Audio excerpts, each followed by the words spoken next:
आज मैं आपको चेंजलिंग मूवी की स्टोरी एक्सप्लेन करने जा रहा हूँ, जिसकी IMDb रेटिंग 7.7 है। मूवी एक सच्ची घटना पर आधारित है, जिसमें एक माँ और बेटे की स्टोरी दिखाई गई है। मूवी सस्पेंस से भरी है, आपको काफ़ी ज़्यादा मज़ा आने वाला है। अगर आपको वीडियो अच्छा लगे तो लाइक, शेयर और कमेंट ज़रूर कीजिएगा। तो चलिए चलते हैं कहानी पे। मूवी की स्टार्टिंग में हमें एक सिंगल मॉम और उसके बेटे की लाइफ बताई जाती है। दोनों की लाइफ काफ़ी नॉर्मल होती है, जिसमें लड़के की माँ टेलीफोन एक्सचेंज में जॉब करती बताई गई है और उसका बेटा स्कूल में होता है। एक दिन मिसेस कॉलिंस अपने काम से घर आती है, पर घर आते ही उन्हें अपना बेटा कहीं नहीं दिखाई देता। काफ़ी ढूंढने के बाद वो पुलिस स्टेशन कॉल करती है और अपने बेटे वॉल्टर के खो जाने की कंप्लेन करती है, लेकिन उनकी कंप्लेन नहीं ली जाती क्योंकि वॉल्टर को गुम हुए अभी कुछ ही समय हुआ था। उसके बाद हमें एक चर्च दिखाया जाता है जहाँ पे वॉल्टर के लिए प्रार्थना की जा रही होती है। साथ ही वे लोग वॉल्टर के खो जाने का जिम्मेदार सरकार को मानते हैं। कई दिन बीत जाते हैं पर वॉल्टर का कहीं कोई पता नहीं चलता कि अचानक मूवी में हमें एक होटल दिखाया जाता है जहां वॉल्टर किसी अनजान व्यक्ति के साथ बैठा दिखाया जाता है। पुलिस वाले आखिरकार वॉल्टर को ढूंढ लेते हैं और मिसेस कॉलिन को इन्फॉर्म किया जाता है। मिसेस कॉलिन खुशी के साथ अपने बेटे से मिलने जाती है, लेकिन कहानी में ट्विस्ट। जैसे ही मिसेस कॉलिन वॉल्टर को देखती है, वो उसे पहचान ही नहीं पाती क्योंकि वो वॉल्टर नहीं कोई और होता है। बट पुलिसमैन यही मानते हैं कि यह वॉल्टर है और उस बच्चे को ज़बरदस्ती मिसेस कॉलिन के साथ भेज दिया जाता है। यहीं से दोस्तों रियल स्टोरी की शुरुआत होती है। जब मिसेस कॉलिन्स उसे नहला रही होती है तब उन्हें पता चलता है कि इस लड़के का खतना हुआ है। मिसेस कॉलिन्स उसे बार बार पूछती है वह कौन है, पर वह लड़का यही कहता है कि मैं वॉल्टर हूँ। आखिर वह कौन होता है, यही जानने के लिए मिसेस कॉलिन पुलिस स्टेशन दोबारा पहुंचती है। वह पुलिसमैन को कहती है कि यह वॉल्टर नहीं, पर पुलिसमैन मानने को तैयार नहीं होता है। वे उन्हें काफ़ी समझाने के बाद वहां से चली जाती है। कुछ समय बाद मिसेस कॉलिन्स के घर एक डॉक्टर की एंट्री होती है। डॉक्टर एक्चुअली बच्चे की जांच करने के लिए आता है और वह भी उन्हें यही समझाता है कि वह उसी का बेटा वॉल्टर है। अगले दिन मिसेस कॉलिन को एक अनजान कॉल आता है और उन्हें एक चर्च में बुलाया जाता है। दरअसल ये वही चर्च है जहां वॉल्टर के मिलने की प्रार्थना की गई थी। चर्च के फादर मिसेस कॉलिन को न्यूज़पेपर दिखाते हैं जिसमें बच्चे की मेडिकल रिपोर्ट होती है और वह रिपोर्ट यही साबित करती है कि वह लड़का वॉल्टर ही है। पर मिसेस कॉलिन इस बात को नहीं मानती। साथ ही चर्च के फादर भी मिसेस कॉलिन्स का साथ देते हैं। साथ ही यह भी बताते हैं कि पुलिस वाले अपनी नाकामयाबी को छुपाना चाहते हैं। फादर उन्हें बताते हैं कि वॉल्टर के साथ कई बच्चे लापता हुए हैं, पर आज तक उनका कोई पता नहीं चला है। इसी के साथ मिसेस कॉलिन्स सबूत ढूंढने में लग जाती है। पहले मिसेस कॉलिन्स अपने फैमिली डॉक्टर से उस लड़के का चेकअप करवाती है और वह डॉक्टर उसे वॉल्टर मानने से इनकार कर देता है। उसके बाद वॉल्टर की टीचर के पास उस लड़के को ले जाया जाता है, पर वह भी उस लड़के को वॉल्टर मानने से इनकार कर देती है। अगले दिन सबूतों के साथ मिसेस कॉलिन्स एक इंटरव्यू देती है जिसमें वो पुलिस की साजिशों का पर्दाफाश करती है। अगले दिन उन्हें पुलिस स्टेशन बुलवाया जाता है।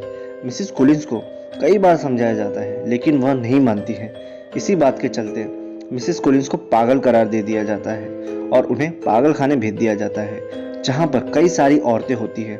साथ ही मिसेस कॉलिन्स पर बहुत ही जुल्म भी होते हैं। पागल खाने में मिसेस कॉलिन की एक अजीब औरत से मुलाकात होती है। मिसेस कॉलिन्स को वहां जाकर पता चलता है कि अगर कोई पुलिस वाले को नाराज करता है या फिर उनकी बात नहीं मानता है तो उसे पागल खाने भेज दिया जाता है। पुलिसमैन एक बच्चे की खोज में जाता है जो कि गैरकानूनी रूप से सीमा पार करके आया हुआ होता है। पुलिसमैन बच्चे की खोज में बहुत ही सुनसान जगह पर जाता है जहां उसे वह बच्चा दिखाई देता है जो पुलिसमैन से छिप रहा होता है। पुलिसमैन उस बच्चे का पीछा करते हैं और वो उस बच्चे को गिरफ्तार करके उसे अपने साथ ले जाते हैं। दरअसल पुलिस वाले जिस बच्चे को वापस भेजना चाहते हैं वही बच्चा इस कहानी का टर्निंग पॉइंट है। यह बच्चा उन पुलिस वालों को सारी जानकारियां देता है। वह बताता है कि जिस व्यक्ति के साथ वह रह रहा था उसने जबरदस्ती इसे पकड़ा था। उस व्यक्ति का नाम मूवी में मिस्टर गॉर्डन बताया गया है। वह बच्चा बताता है कि उसने करीब 20 बच्चों को मौत के घाट उतार दिया है और उसे यह काम जबरदस्ती करना पड़ता था। पुलिस वाले उससे पूछते हैं कि यह काम वो दोनों कैसे करते थे। तब वह लड़का बताता है कि गॉर्डन और वो हर दिन किसी बच्चे को अगवा करने जाया करते थे। पहले तो गॉर्डन उन बच्चों को उनके माँ बाप के एक्सीडेंट की कहानी सुनाता था, बाद में उन्हें हम अपने साथ गाड़ी में बिठाकर ले आया करते थे। दरअसल बच्चे इतनी आसानी से किसी अनजान व्यक्ति के साथ नहीं जाते, इसीलिए गॉर्डन उस बच्चे को भी साथ में रखता था, जिससे बच्चे आसानी से गाड़ी में बैठ जाया करते थे। रांच में लाने के बाद गॉर्डन उन बच्चों को एक एक करके मार देता। कई बार वो उन्हें अधमरा ही छोड़ देता और मुझे अधमरे बच्चे को मारने के लिए कहता। अगर मैं वो काम ना करता तो मुझे भी मार दिया जाता। अब पुलिस वाले उस बच्चे को खोए हुए बच्चों की कई तस्वीरें बताते हैं। साथ ही उस बच्चे से पूछा जाता है कि इसमें से कितने बच्चों को उन्होंने मारा है। सिर्फ 2 तस्वीरों के अलावा वह बच्चा सारी तस्वीरें पहचान लेता है, जिसमें वॉल्टर की तस्वीर भी शामिल होती है। पुलिस वाले उस बच्चे को उसी जगह ले जाते हैं जहां पर बच्चों को दफनाया गया होता है। जमीन की खुदाई करने पर काफी सारे बच्चों के कंकाल पाए जाते हैं और यह न्यूज़ टाइम्स ऑफ अमेरिका की हेडलाइन बन जाती है। न्यूज़ के छपते ही मिसिस कोलिंस को पागल खाने से रिहा कर दिया जाता है। उनके रिहा होने में सबसे बड़ा हाथ चर्च के फादर का होता है। बाहर आते ही मिसिस कोलिंस को पता चलता है कि उनका बेटा वॉल्टर अब इस दुनिया में नहीं रहा। क्या लगता है दोस्तों, उन बच्चों को किस लिए मारा जाता था? वॉल्टर को गायब हुए लगभग 1 साल बीत चुका था और पुलिस वाले भी यही चाहते थे कि यह केस जल्द से जल्द खत्म हो जाए, इसलिए वे भी वॉल्टर को मृत घोषित कर देते हैं। अब पागल खाने से रिहा होने के बाद मिसिस कोलिंस वकील की मदद से बेगुनाह औरतों को उस पागल खाने से रिहा करवा लेती है। पुलिस वाले मुजरिम गॉर्डन को गिरफ्तार कर लेते हैं और मामला कोर्ट तक पहुंचता है, जहां पुलिस वालों पर कई सवाल उठाए जाते हैं। कोर्ट में पुलिस वालों पर सख्त कार्रवाई की जाती है। गॉर्डन को मुजरिम करार दिया जाता है और उसे फांसी की सजा सुनाई जाती है, पर मिसिस कोलिन अभी भी ये मानने से इनकार कर देती है कि उनका बेटा वॉल्टर मर चुका है। काफी टाइम बीत जाने के बाद सब नॉर्मल चल रहा होता है। गॉर्डन को फांसी हो चुकी है और इसी बीच मिसिस कोलिन को एक अनजान कॉल आता है।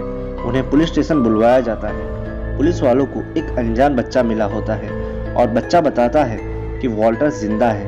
दरअसल वॉल्टर धोखे से रांच से भाग जाता है और गॉर्डन से बच जाता है, बट ये बच्चा नहीं जानता कि वॉल्टर कहाँ है।